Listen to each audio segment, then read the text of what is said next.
Let me just one last question. I think since we're on video, maybe we can pull this out years from now. If you were to have a hope or dream for your kids, what is the South Africa that you want them to live in and that you're fighting for? Yeah. I am fighting for a united, racially united South Africa.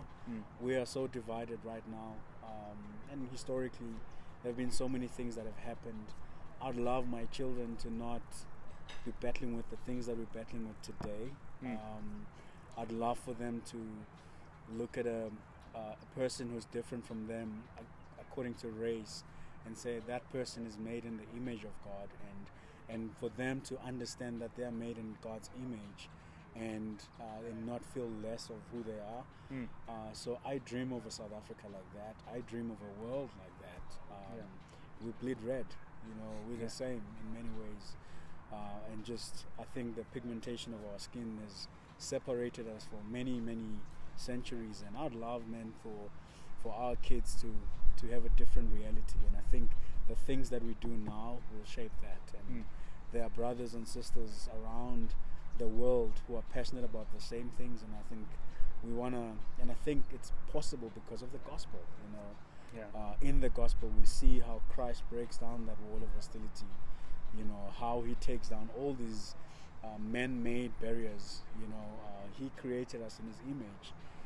He didn't create a particular race in his image. He created all mankind in his image. So I'd love to see that reality that is explained in Genesis 1 come to life, for my kids, for your kids. Man, that's what I pray for and I dream for. That's awesome. Before we moved to South Africa, I had there was a gentleman I met who at one point worked for a U.S. presidential administration and had spent time in what is now Namibia, but like in the 60s, 70s, somewhere in there. And he said he was really excited about us moving to South Africa. And he said, South Africa is the hope of the world. And I was like, what?